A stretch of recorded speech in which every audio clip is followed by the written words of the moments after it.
Hi everyone, welcome to another episode of E-commerce Exchange, the podcast where we talk to industry experts about all things e-commerce. Today we're really happy to have with us Charlie Bowes-Lyon, who is the co-founder and CMO of Wild, a provider of sustainable natural deodorant. Hi Charlie. Hi Matt, great to be here. Thanks very much for having me. Thank you for putting the time aside to talk with us today.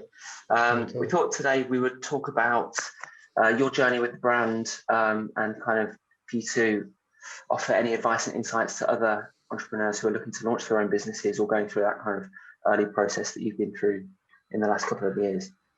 Yeah, sounds good. We've also got, as ever, my co-host Lewis. Hi Lewis. Hi, Hey, you're right. How you doing, Charlie? Right. Good. I always say at the beginning that we're going to pretend that we haven't been speaking, but I always reference it in the podcast as well, that we obviously have been speaking before this. So it's worth just breaking that wall, I think, isn't it? Yeah. We should just record it from the very beginning and then start. That's the other podcast technique, is to do the little bit of an inane chatter at the beginning, but then that means more editing. And honestly, it's just. But now we've got to edit this bit out. So Charlie, for those unfamiliar with Wild, would it be all right if you just gave a bit of an overview of the brand? Yeah.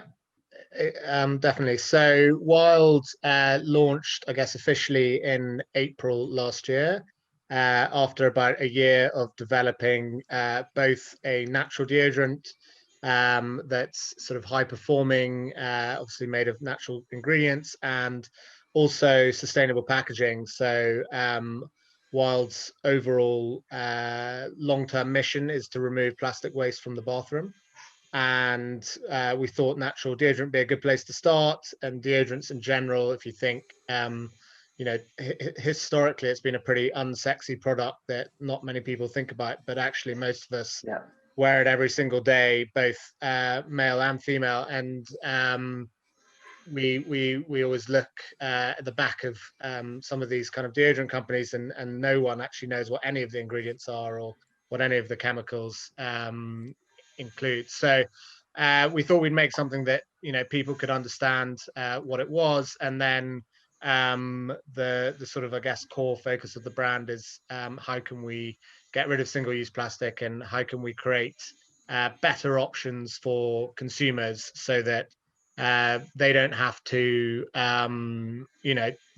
basically take a worse product just to be sustainable or just to use a natural deodorant. And that's where we got to. And so launched last April, and it's been a bit of a whirlwind year, what with COVID and Brexit and everything else. But I think to date we've sold to about 150,000 customers, and closing in between 400,000 and 500,000 deodorants. That's incredible. I mean, right at the beginning, just something you said there, I think is really interesting. Is this core mission? Presumably, this will extend out to other things over time, but this remove plastic waste from the bathroom. I'm curious as to. This is something I've focused on quite a lot in the past in talks and stuff I've done about. Ring.com's core mission is. It's not about doorbells, really. It's to increase security in neighborhoods. And people found that quite funny when they were selling doorbells because they couldn't see the connection. But now, of course, you see their product range extend out, and they will only accept a new idea internally if it relates back to that core mission of increasing security. So they've had people within their business who have come up with great ideas that kind of relate to their industry, but it doesn't relate to their core mission. Was that mission of removing plastic waste from the bathroom, was that something you took a while to narrow in on, or did it start with that and then go to deodorant? Yeah, so sustainability was actually the focus point that we originally had before we decided on the bathroom or anything else, really. And it came from, I'd actually, before this, I was director of a company called Hatch Group, and I'd worked with a lot of kind of fast growth startups across London, some of which had sustainability as a core brand value. And I'd seen that that there are like sustainable options out there. There's been sustainable natural deodorants in kind of typical stereotypical brown packaging for 25 years, maybe even longer. But historically, it hasn't worked well, and it's been a very niche product and with very dreary branding that you don't really find outside of a kind of slightly hippie-ish eco shop somewhere, in maybe North London or something. But what we wanted to do was create a mainstream brand, and we knew that we wanted to, I guess, create something with sustainability as a focal point that could be applicable for all people. So you didn't have to be a kind of tree hugger or something to want to use it. And in that sense, we looked through the kind of various different different plastic problems that exist, and we felt like the kitchen was kind of fairly well taken care of, and the bathroom was really somewhere that doesn't have much attention applied to it. And if you think of the average bathroom, you got shower gels, shampoos, toothpaste, toothbrush, deodorant, loads of different products. It's all plastic, isn't it? Yeah, it's all single-use plastic. But beyond that, there's a stat which I always think these stats are relatively questionable, but supposedly 80% of recyclable plastic gets recycled in the kitchen, but it's less than 50% in the bathroom. And the reason is that most people in their kitchen have a recycling bin and they have a sort of normal bin, and some people have a compost bin. But in the bathroom, you just have one bin and you just put everything in it. And then the contents of that bin for most people just goes into the kind of usual trash. So very little gets recycled. And of course, of what is recycled, very little actually ends up getting recycled, because if it's got, whether it's food or product or something on it, it normally just gets passed by. So we designed, we thought bathroom was a great place to start. And natural deodorant itself was a good product to start with, because no one was doing it well in Europe, really. And we knew of some success stories in the US that we thought we could emulate, make better, and make sustainable. We wanted to design something that was kind of genuinely sustainable, not just kind of whitewashing type sustainability. And that's why we came up with the refills that we have today, which are sort of fully compostable, so they compost in 6 to 12 months in a compost heap, and obviously they're recyclable as well. It's great. I think that the other thing you've done with because you talked about kind of it's existed for a while, but in the brown packaging for tree huggers and such.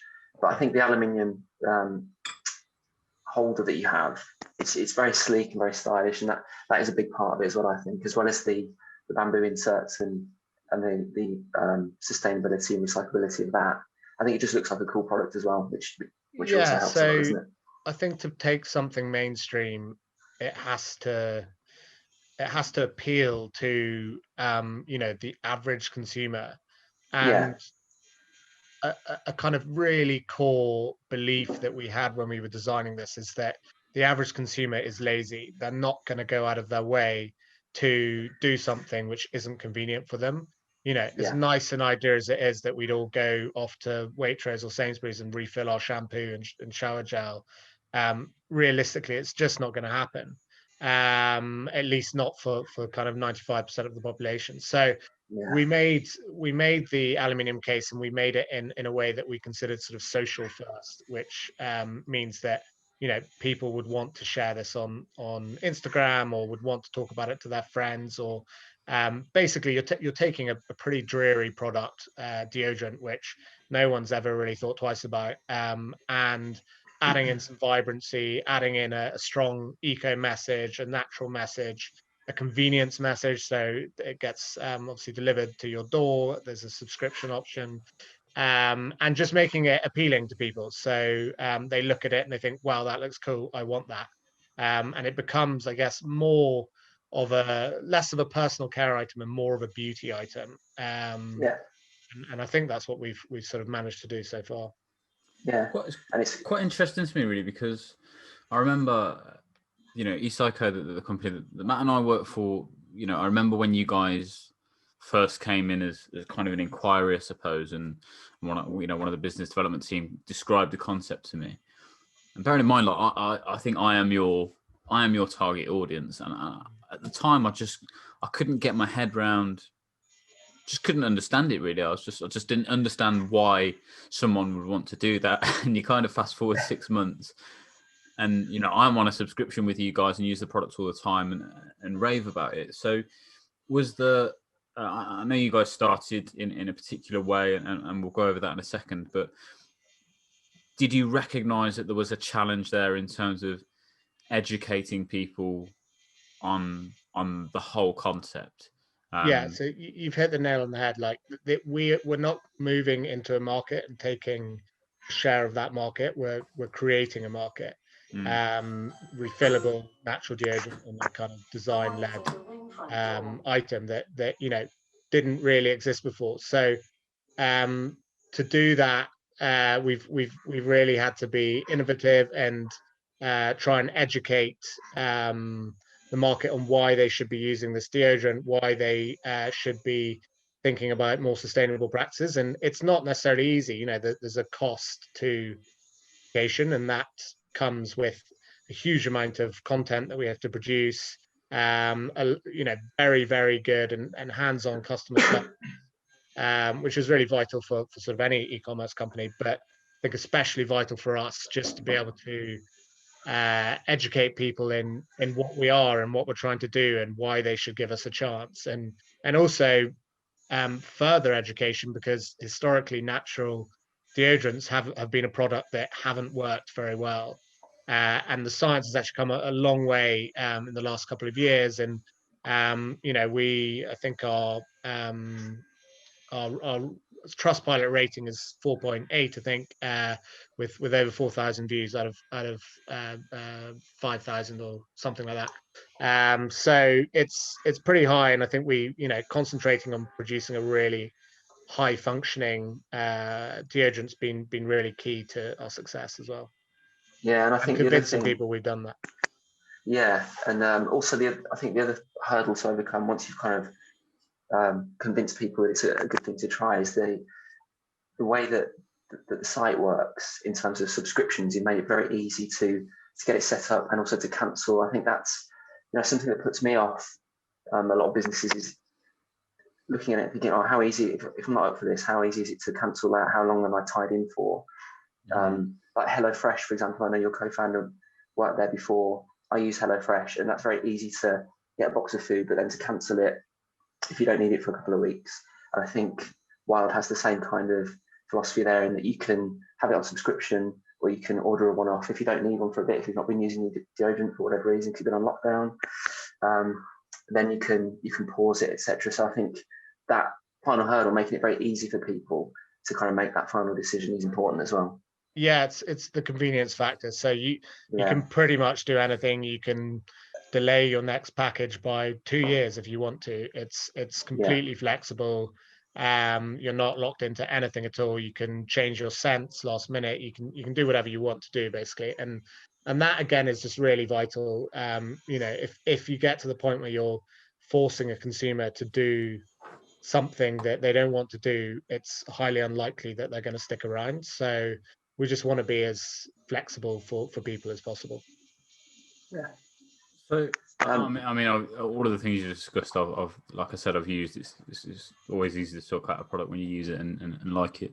I'm curious as to your kind of starting point, really, because I suppose the hesitancy with the physical product for me in terms of starting a business is there's so much more. I mean, I live in a digital world, and that's what we do is digital marketing. So very, very rarely deal with anything that actually exists. But my hesitancy with physical product business is always around number one, the logistics of, right, I've got to get this thing made, and I've got to get lots of it made, and I've got to do that at volume, and it's got to be cost effective. You've got to hold a lot of stock, and for you, not only just the containers, but also the kind of the production of a thing, of the actual cartridges with the deodorant in. So where did you guys start in terms of funding the business? Because there's obviously cash outlay for physical products, which is a little bit more difficult. And how did you go about figuring out what a deodorant looked like in terms of what goes into this? Like you say, look at the back of a pack and it's not necessarily clear. How did you go about the whole kind of process of starting up? So I think it's fair to say that we were fairly naive when we set out in terms of how difficult it would actually be to make a sort of functioning natural deodorant. And we were lucky in some respects that there's companies in the US who basically nailed this already. And so we weren't starting from scratch in terms of ingredients. We knew, for example, that baking soda is going to combat the bacteria that create smell. We knew that tapioca starch can suck moisture out of the air and therefore reduce sweat. We knew that coconut oil is going to have a kind of smooth effect on your skin. So we kind of had a starting point, and it ends up being a case of working out what else you add in, what scents you want, and what kind of essential oils you use, and how you make it, and at what temperature. And we kind of probably simplistically thought that it couldn't be that hard, but it turned out that it was very difficult. And we went through certainly 25 iterations in that first year before we got to where we wanted to be. And we've probably been through another 4 or 5 plus iterations since then. And early on we had all sorts of issues. It didn't work, it gave us rashes, it was it did all sorts of things that we didn't want it to do. So it was definitely a learning curve, and we ended up actually just being like, it doesn't matter what the cost is, let's make the absolute best product we can. And that's the line we went down. And eventually after 9 months to 12 months, I think we got there, which brought us to our launch last year. We did a sort of small pre-seed round of funding last January, so January 2020, which was about $500,000 angel-led round to enable us to basically produce that first kind of batch, and also to do the tooling, of course, for the casing, which in itself cost upwards of 50 grand. So there was a lot of upfront cost, and we also bootstrapped the business initially. And we bet pretty big, to be honest. We took quite a few risks. So we were both come from sort of performance marketing backgrounds. We both backed ourselves to be able to sell it. And we ordered everyone, in fact, all the kind of investors we were talking to kind of suggested that we were ordering way too much. I think we ordered like 100,000 units or something, or maybe it was 50,000 units, I think. And everyone was like, look, start with 5 and see how you go.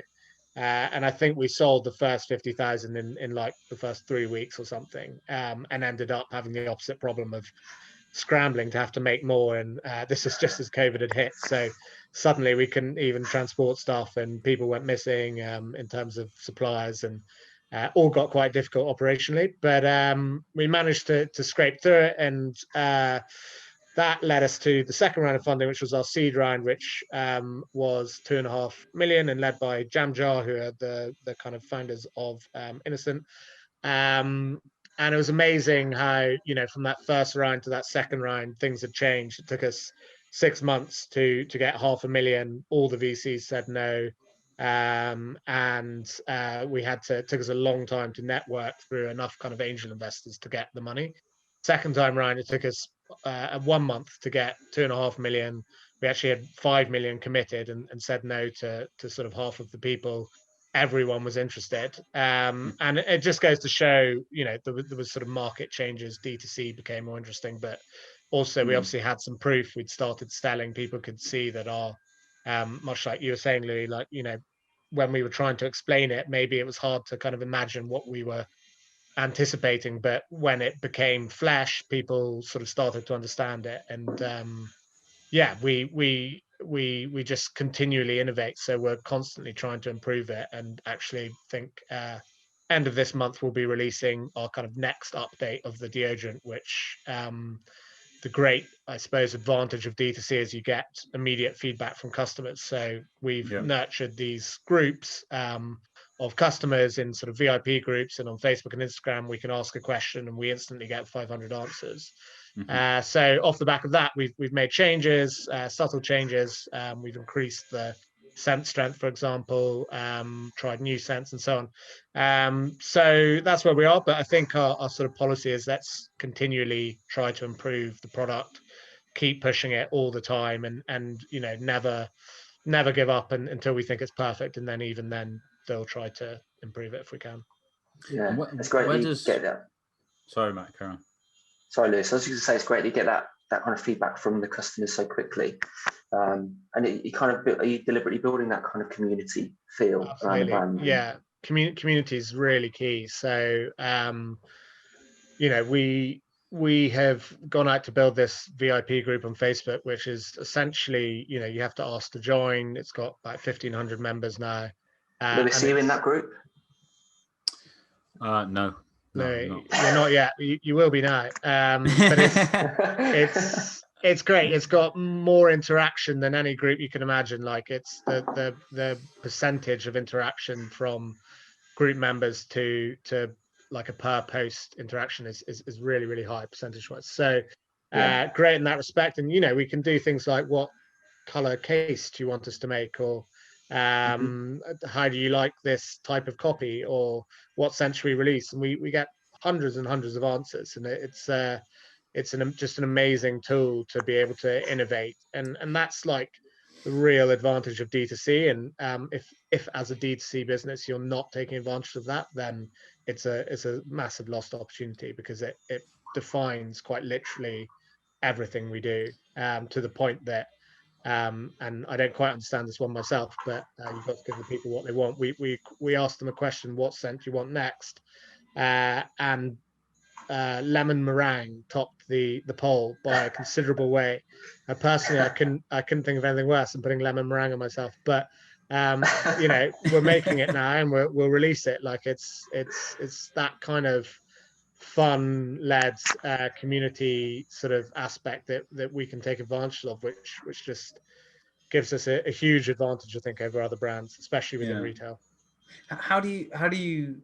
There's that kind of old quote where I don't know whether it's misappropriated, but someone said if Henry Ford had have asked people what they wanted, they would have said faster horses, not a car. That kind of old adage of people don't always necessarily know what they want, and you've obviously got a product, and things like scents and can all be kind of crowdsourced, I suppose, in terms of advice. But how do you balance this, what people are saying they think they want versus where you want to take the business? Because clearly nobody would have said, I want a recyclable, no single-use plastic, and I want a bamboo cartridge to go inside, and I want it to be made out of coconut oil and cornstarch. It just wouldn't have happened. Like I said, people didn't really understand that. So how do you balance that with the innovation of the company and pushing that forward? Yeah, that's a good question. So innovation is a different subject matter, and that is something that obviously needs to come from us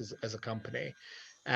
This consumer, I guess, consumer data, if you want to call it that, is more of a it's a data point. So it's like the same kind of data that you might get through looking at trends on Google or whatever it is. It's just an instant data point that you can gather an opinion on.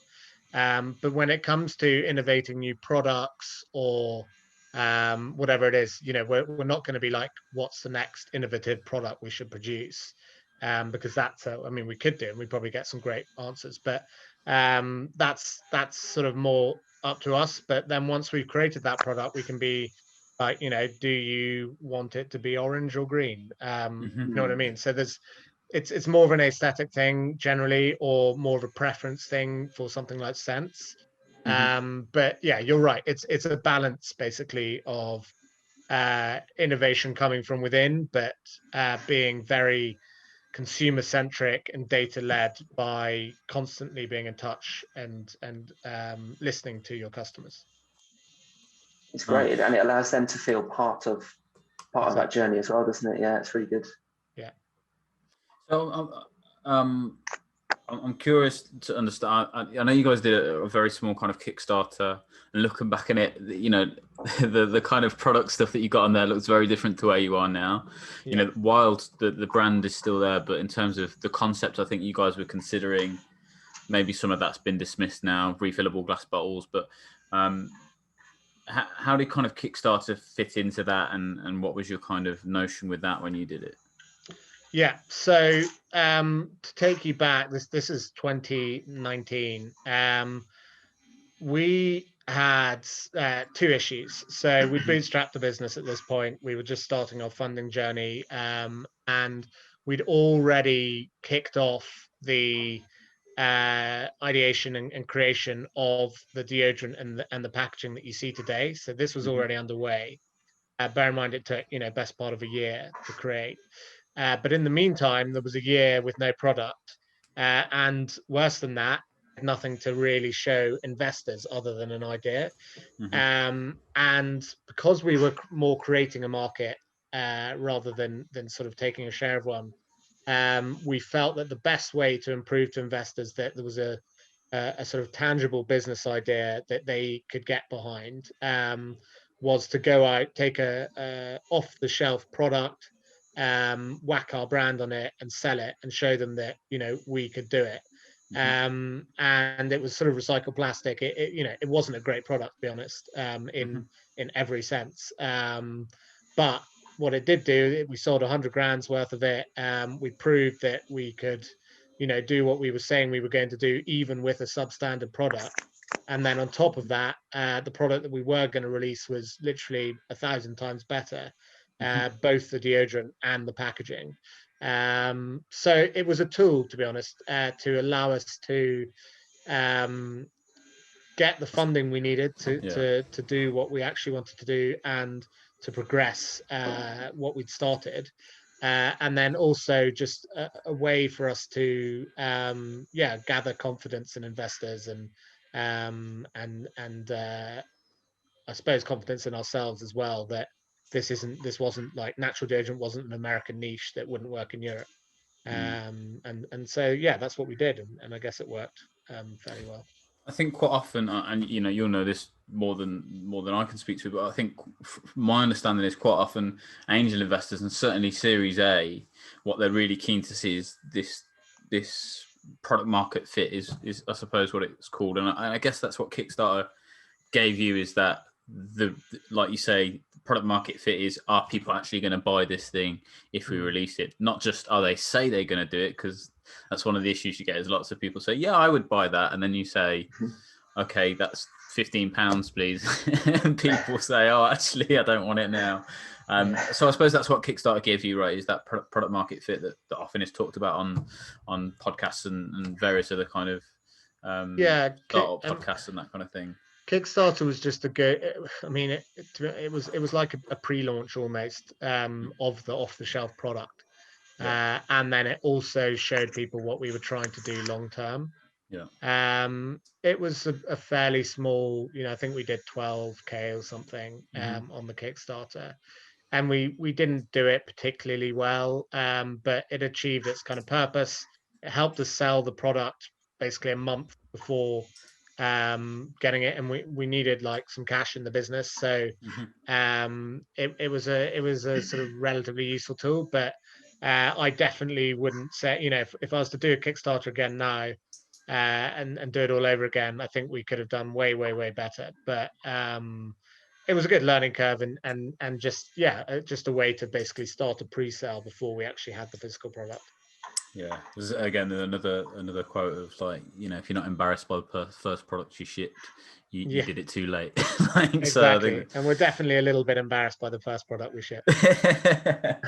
and how did you find? You hear very differing stories, and obviously it's quite quite personal stories for business owners in terms of how they found the angel investing and VC world.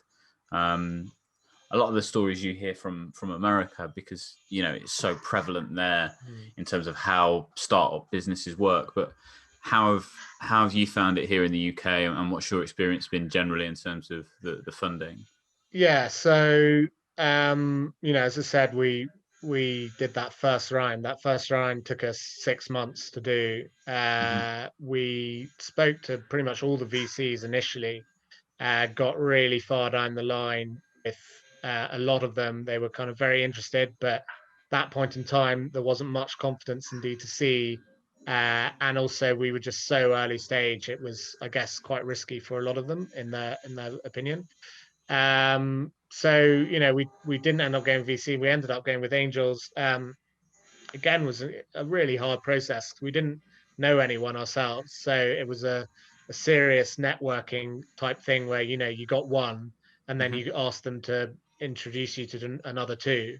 And basically just kept going like that until we got there. And luckily we got some really great people on board, who, you know, they pretty much all reinvested what they were allowed to in the next round as well. So we were really lucky, I think, and actually worked out much better not having VCs at that stage, because we were still, you know, a considerable way off to actually our proper launch. If you fast forward to our second raise, which was the bigger raise, it took us 1 month. As I said, we had twice as much committed as we actually wanted, and only took half of the commitment, led by, you know, literally the number one VC we could have hoped for, with such great experience in this space, and some sort of amazing success stories. And it literally took no time at all, and it was easy, because we had a couple of months of data, and we'd proven that this was going to be big. So what I would say is, it's like anything, you just got to keep on going at it, and if one thing doesn't work, try something else. Like the VCs that said no to us the first time around all said yes to us the second time around. So it was just a matter of keeping at it and finding a way to survive, and that's what we did. And now I think we're kind of really happy with the group of investors we have on board. They kind of range from obviously Jam Jar through to company founders and people who've invested in some amazing sustainable businesses around the world. And generally a really great group of people who just want to help, which is key. And how long did you, people that said no the first time that wanted in the second time, how long did you lord that over them? Did you really rub it in their faces? Oh, Jam Jar said no to us the first time. Oh, did they?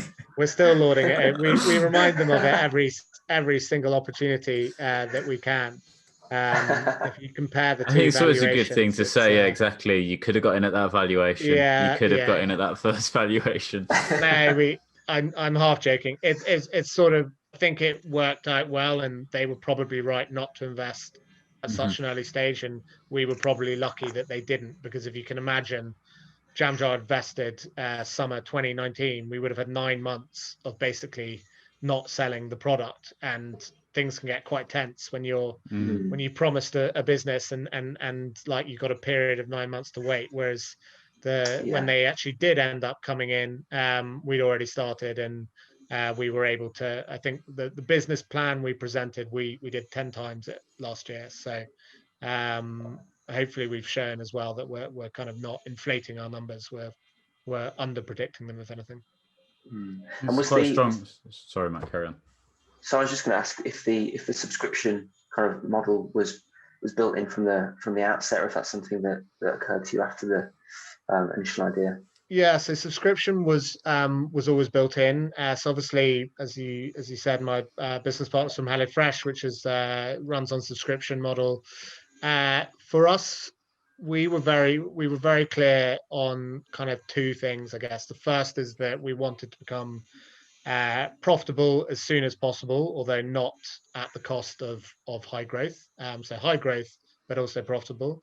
And then the second thing was, in order to be profitable, you need really good retention as a D2C business. And I think for us, subscription was a route to ensuring, or at least giving ourselves the best chance of having great retention figures.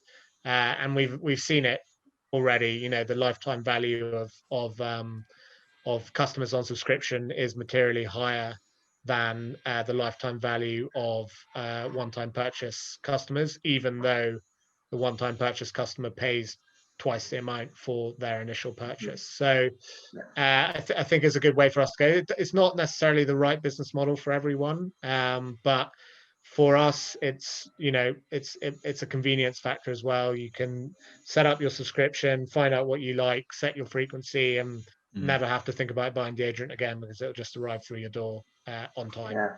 And like Matt said earlier, I think the good thing about it is I'm that guy who through lockdown has probably worn less deodorant than I was before.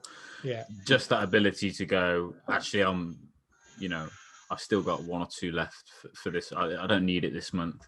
And you can just push it back. It's so easy to do. So I think it's a solid model for something that is going to be utilized. But you still do have to make it transparent. Like if it was difficult, in fact, we've I've had subscriptions. There's a couple out there where they make it very difficult to cancel. Yeah. And by difficult, I mean like difficult for 2021, i.e., I have to pick up the phone and speak to someone. Yeah. And it just makes the whole thing unpalatable from my perspective. Given no one's in their office because of COVID, picking up the phone is not the ideal. Not the ideal route for subscription. But no, I don't want to name names, but Beer 52 could do that. Yeah, they're the ones I was thinking of. Yeah. Yeah, they're terrible for it. Just put a button on your website, I think, that says cancel, please. Thank you. Although my stepdad got an extra crate at Christmas because I forgot to cancel. Yeah. It worked out quite well for him. Yeah, it worked out well for him.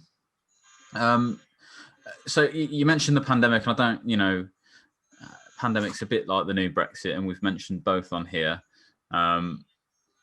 How is some people have obviously struggled quite a lot, and eSyco as a business, e-commerce is what we deal with.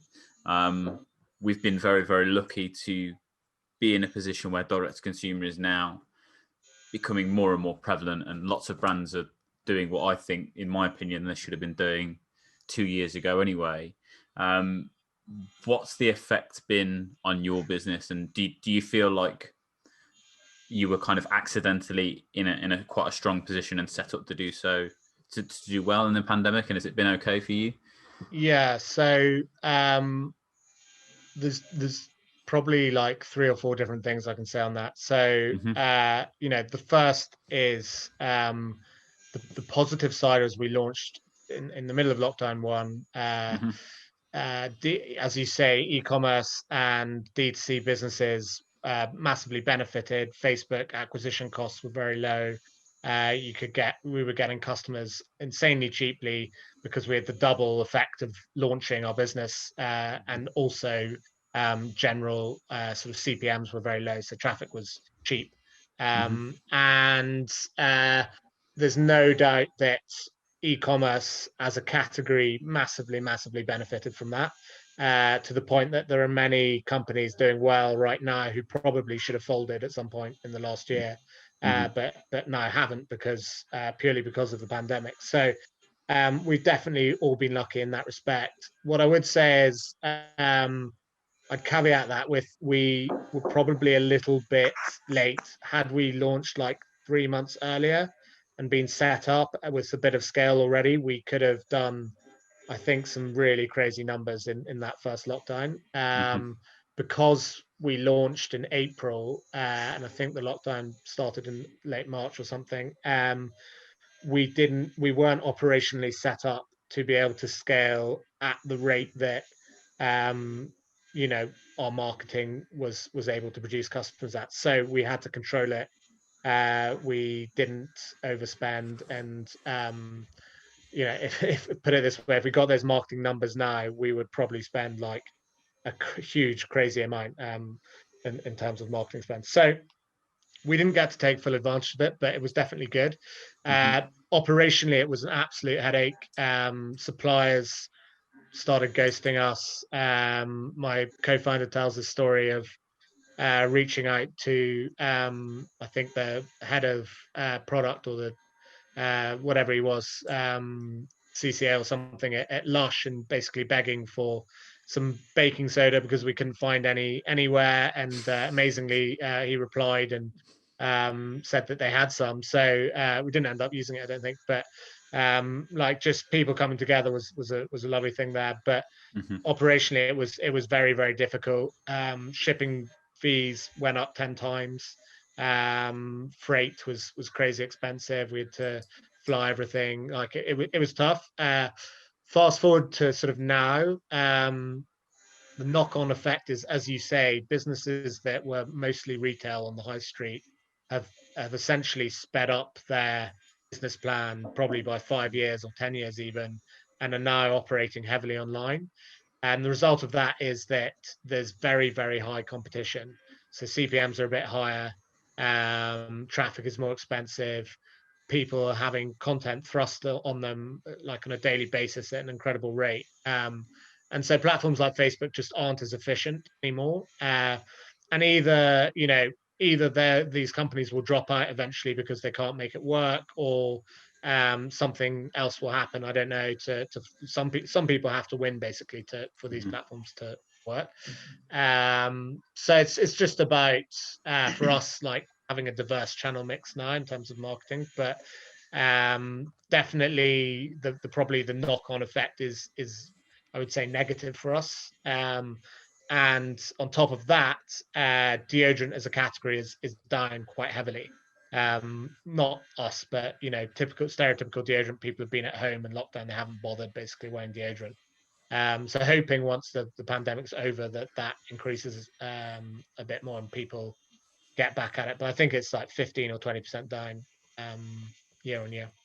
I'm going to do my best for you and start wearing more deodorant again, because you've guilted me into. I understand what you've you done. You need to wear that every day. For the sake of Matt when you're back in the office, anyway. Well, at least for that, yeah. I mean, it's interesting the kind of story you tell in terms of lockdown one versus where it is now, and we see that with lots of our clients. We're doing marketing for, and exactly what you described is lockdown one. If you were in the right category and you were just launched or launched slightly before that, and you were in that kind of, what are people calling it now, the new normal category or new essentials or whatever it is, people would just, you couldn't move for customers, and cost per acquisition and like you say, cost per impression was just next to nothing on Facebook. And now, relaunching those brands or using the same tactics on social, certainly on social, that we were back in lockdown one is just not working in the same way. And there's lots of reasons for that. People, potentially seeing the light at the end of the tunnel, or that, in terms of, work out at home and that kind of stuff. And also just because competition is higher, because it seems insane to me that anybody's business plan in terms of having a direct to consumer offering or an online offering was 5 years or 10 years away.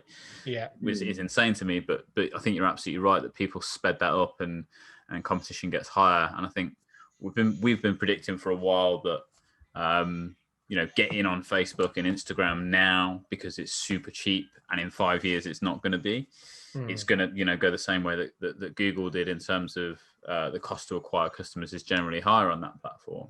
And I think we're just seeing that come into fruition maybe slightly sooner than we expected. It's still workable. I think everything is very content focused, and now to really succeed on these platforms, you need to have very, very good content and very good advertising material.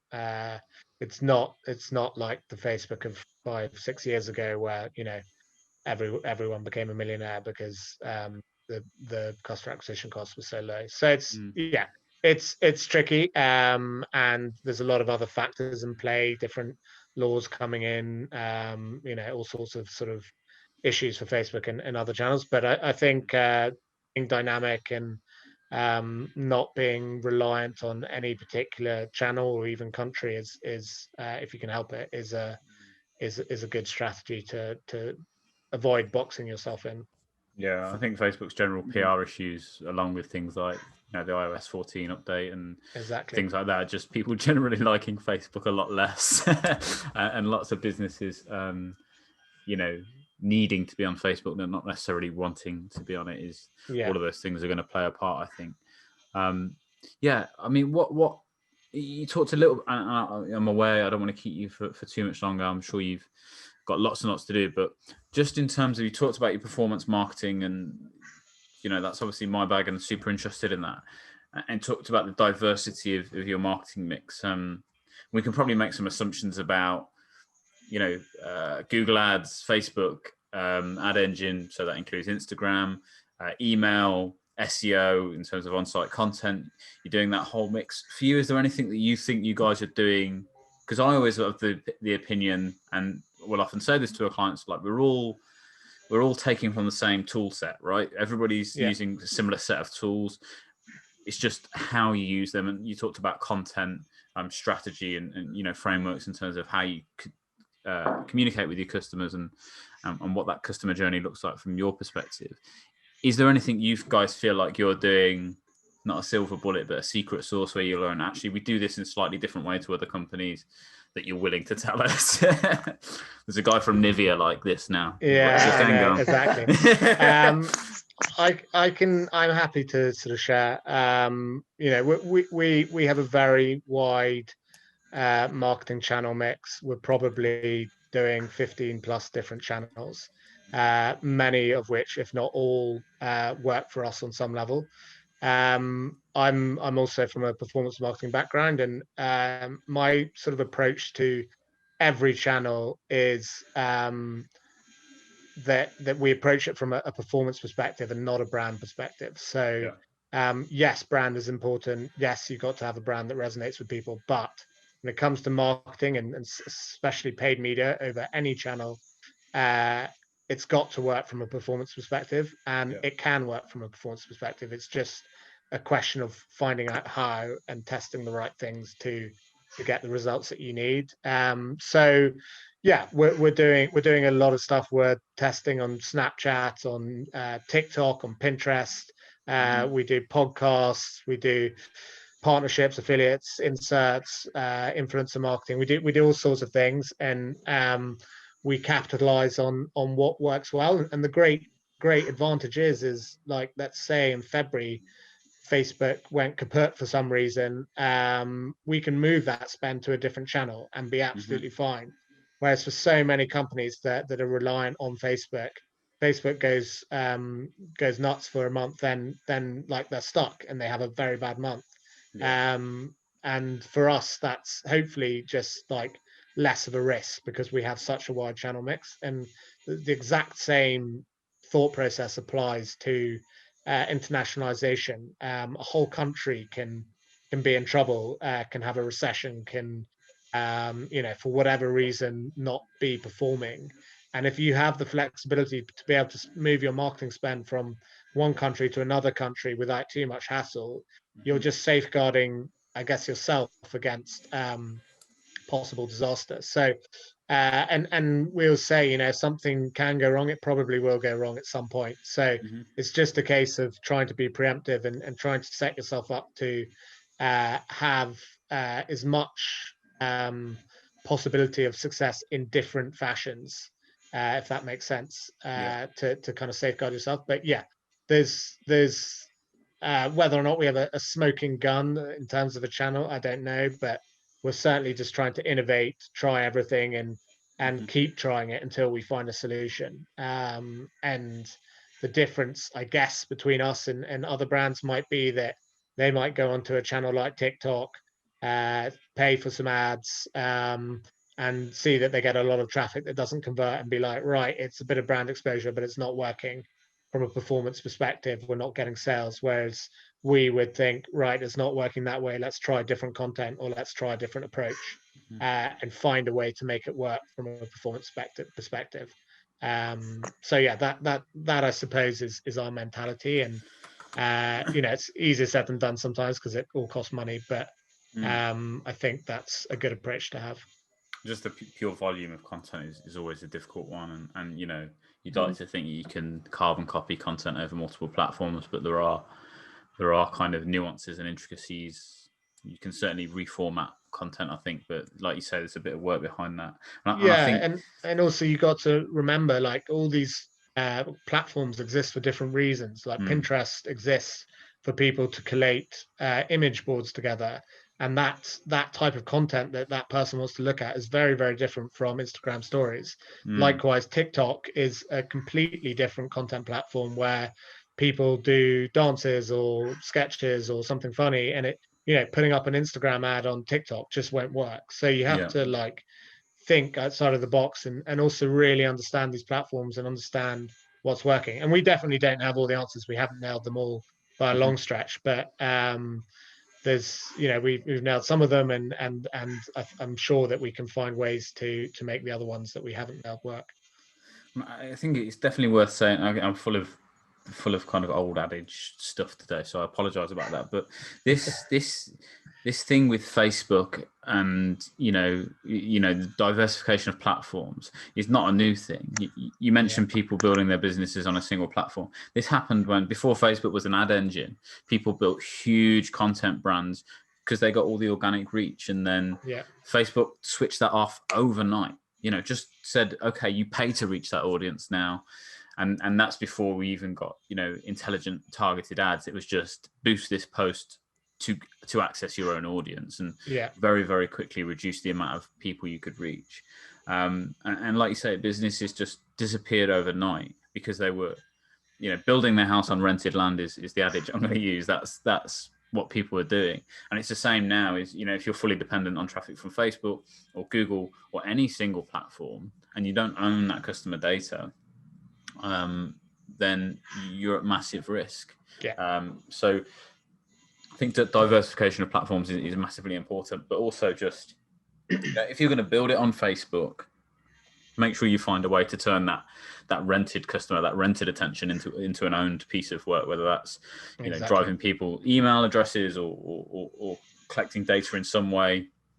And then it's super cheap to communicate with them on an ongoing basis then, right? Like if you communicate with 100,000 people through email, it's very, very cheap to do that compared to on any kind of paid platform. Exactly. Nurturing community and your CRM and your customers is invaluable. So pay to get them in the first place, but keeping them should be free. Nice. So what's next for Wild? What free products can we expect in the post, Matt and I, as your new priority testers? Yeah, we have to speak to Jess about that. We've got some interesting scents and cases coming out. So we're launching a peach Bellini scent on Monday for Valentine's Day, which is just a limited edition scent. So I think we've got about 3,000 of them to sell, and maybe we'll make a few more if they all go in the first hour. We'll see. And then we have a few sort of secret case things that will come up that but that should be quite exciting with various charity partners. And then further along, we are thinking about and looking at how we can innovate other products within the bathroom to remove plastic. So we've done some work on that, and again, I can't tell you what, but I think there's. It's just us here, Charlie. There's no one else listening.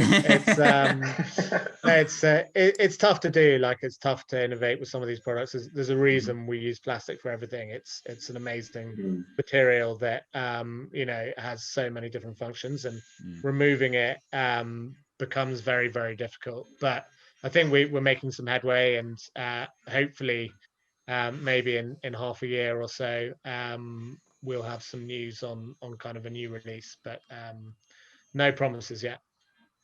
Perfect. Well, thank you very much for your time today, Charlie. Thanks for coming to talk to us. Thanks for having me.